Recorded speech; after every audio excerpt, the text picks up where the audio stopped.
What's up, PAWFECT family? It's D'Angelo, PAWFECT Canine Services. Shango here. And what I want to talk to y'all about today is the Corso. A lot of people call it the Cane Corso, the Italian Mastiff, whatever you want to call it. It's pronounced Corso. That is the original name. That is how it's supposed to be pronounced. We got Shango here, 5-month-old puppy. 5 or 6 months. He's 5 months. He is going to be a big boy. But purpose of this video is I want to show you a little bit of Shango. He's been with us about, I'm not even sure, about a week and a half, 2 weeks now. Yeah, somewhere between a week and a half, 2 weeks. He's 3 weeks on and off leash obedience dog. So I'm actually about to do a little bit of obedience and stuff with him up here, work with him and kind of show you all of that. But I kind of just want to talk about the temperament, things that I've noticed with the Corsos and stuff that I've trained and stuff, different tendencies that I've noticed, male versus female and all that type of stuff. So this is a male, 5-month-old male. Another thing I noticed about a lot of the males, and you have a lot of people that's gonna come on and say, oh, no, not this dog, not my male, that's not a real male that does that. I've seen the tinkling, like when it gets super arousal. Some people call it like submissive pissing or submissive tinkling and all that type of stuff, whatever you want to call it. They do it. It's more common in males than the females. They get super excited, this, that, the third. Say for instance, first thing in the morning, you let them out the crate. Any male Corso puppy, I will not rub them. I will not do anything until they are out the door, because I know what'll happen. They'll get so excited, the tail won't be wagging, the whole butt will be wagging. Shango, here. The whole butt will be wagging. So the whole butt will be wagging. They'll be super excited, super aroused. How you doing?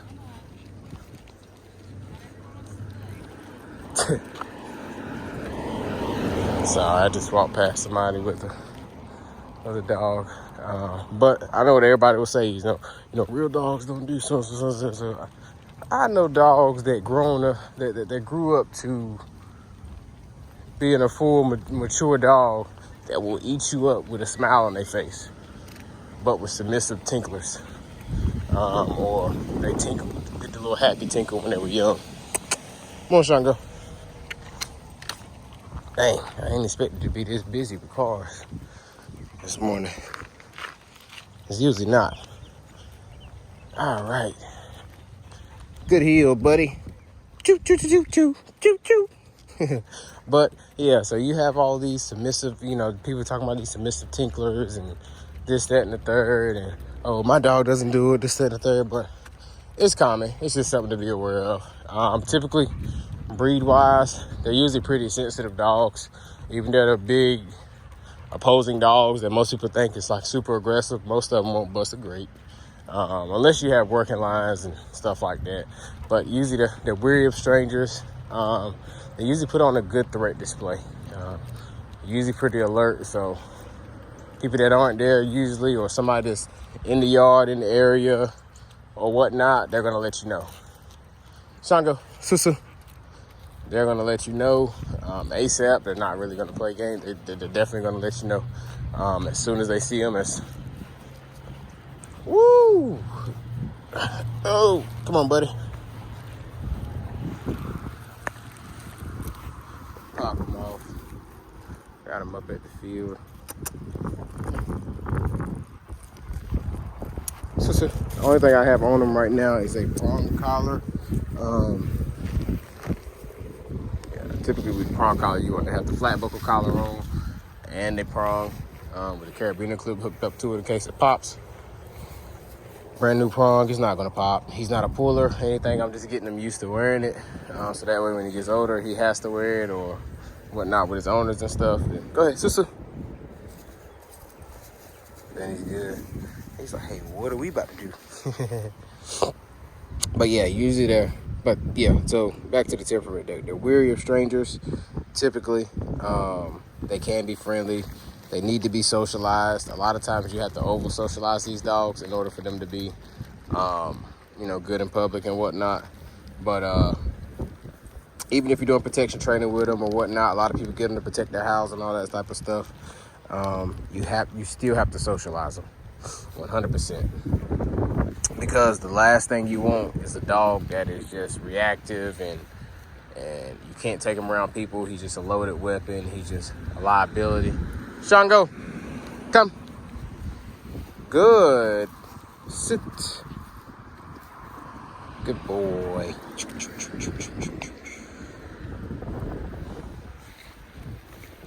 Susu. Good.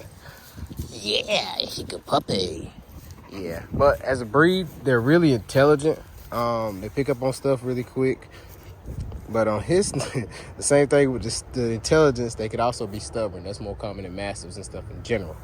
But very sensitive, not a dog you have to be super hard on, but they're very persistent. They're very tenacious. You can do something. I like to say they're like a repetition dog as far as like obedience and all that type of stuff. You could do something 10 times. And they can do it 8 out of 10 times. That 11th time you do it and 12th time you do it, it'll be as if you never did it a day before in your life. And they'll sit there and look at you like you're crazy. Shango. Down.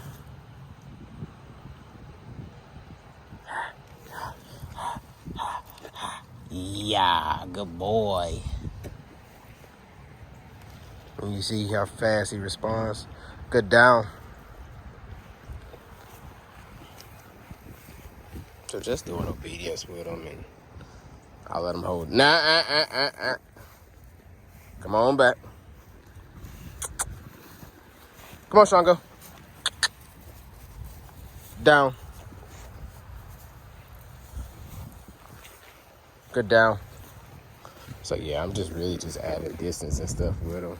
Impulse control. That's another thing you have to worry about with these dogs. They're very impulsive.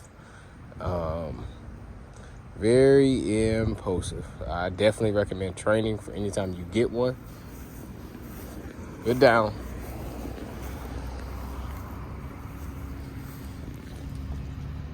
Good. Right now, all I'm working with him is adding value in the position because he's so eager to get to me to get his release. To get the reward, and I'm actually just taking the reward to him to add value to that. Just charging up that marker. Charging up that actual command. Good down, buddy. Good. He's food motivated with certain food, not his kibble. He won't work for his kibble. He work for treat, top dogs, different stuff like that. But he has toy drive. But back to what I was saying earlier, you definitely have to have some. Yes. Good heel. Boop.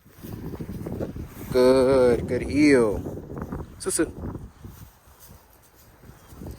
Yeah, let's see you use your nose. I'm just gonna throw a piece of food out, see if he finds it. Yes. See if he can find it. Use that nose. But yeah, contrary to most people's beliefs, a lot of people don't realize it, but Corsos and stuff actually have really good noses.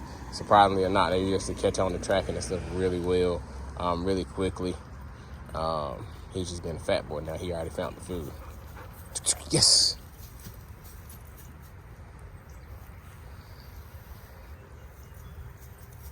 Look at how quick he popped on that. So I go down. Good down.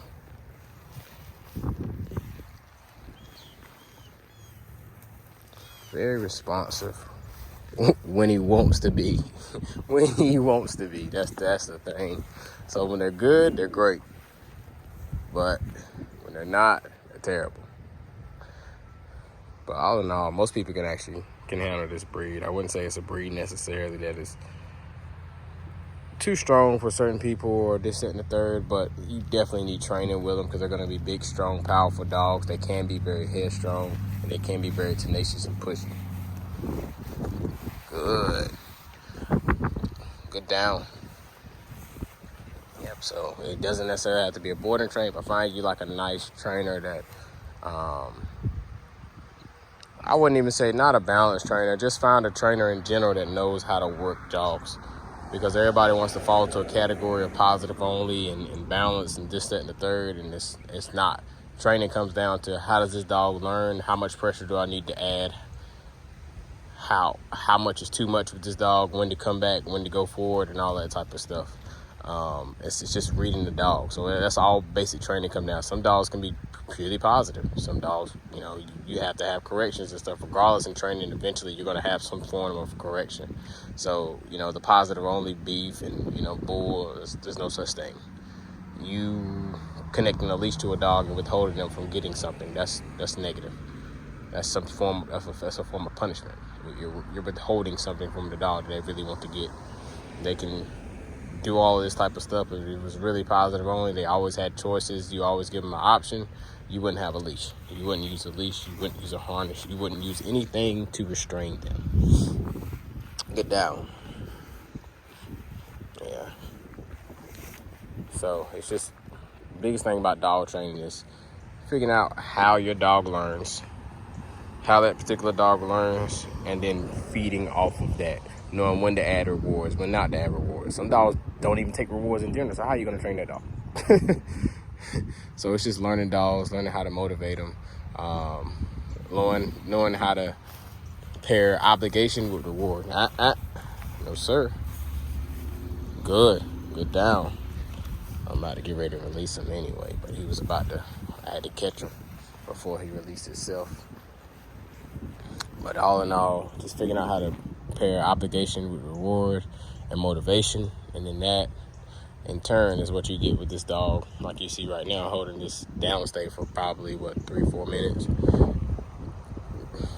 Nope. Good. That's understanding right there. And this is the impulse control that we're about to work through. So I'm waiting for him to make a mistake.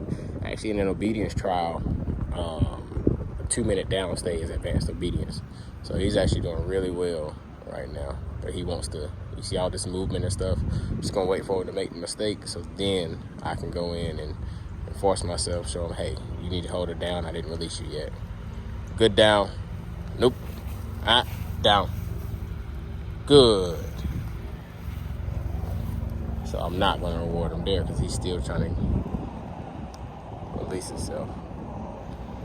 I'm just going to wait about 20 seconds or so, and then I'll release him. But he's getting antsy.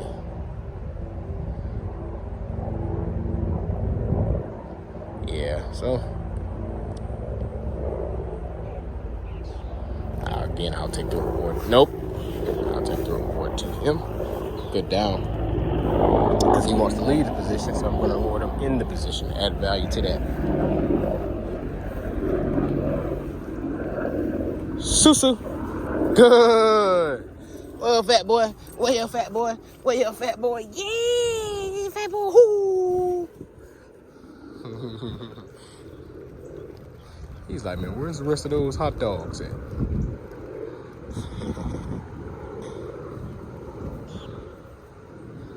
I know he has to take a dump. He hasn't taken one yet. Shango!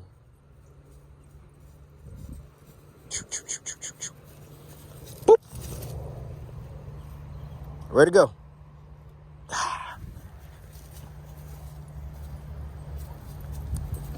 He found it. I threw it between my legs. But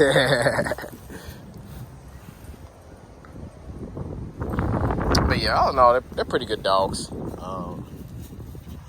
Yeah, they're pretty good dogs. They're just a dog you have to be patient with. Even though they're big, you got to remember they're puppies. They mature. Masters in general, they mature mentally. They mature very slow. Females usually mature a little bit faster than males, but typically in general, they mature kind of slow. As opposed to like a pit bull or something like that. Pit bull matures a lot faster than, say, a Corso or a Mastiff or something like that. Even though he's 5-6 months, he probably, at times, he has the mind of a 3-month-old. So yeah, just subtract a couple months behind as far as for mentally, as far as how mature they are. And then you'll be good. Just keep that in mind. Even though they're big, you gotta keep in mind that they're still puppies. So enforcing yourself, laying clear, precise boundaries, thresholds that they have to follow, being consistent with them, and you have to be very consistent because they're a persistent dog, pushy breed in a way. Go find it. You don't know I threw anything, do you? Let me throw this near down. Go. Good boy. But yeah, just being persistent with them and showing them what it is and do's and don'ts. And let's let him use his nose right here. Fine. Let's see if you're fine. You should find 2 things.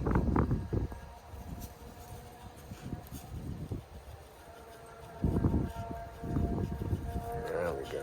All that sniffing. He's like, I smell it. Where is it at?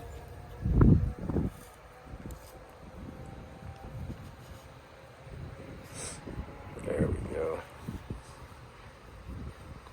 Pick out the skin up the hot dog. Let's see if you'll find that other piece.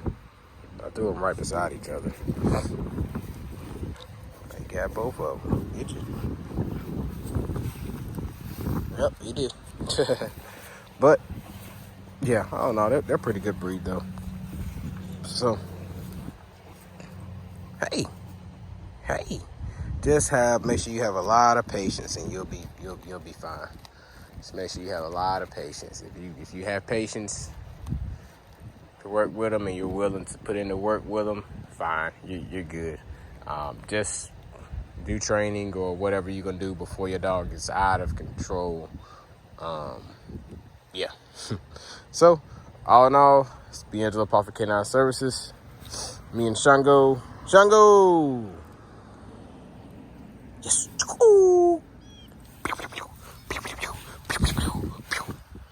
Yes. Go get it. It's over there. Go get it, buddy. He's like, where? I didn't know you threw anything. Let me throw something else for him. Shango! Doop. There you go. But all in all, this is D'Angelo PAWFECT Canine Services. Me and Shango are out.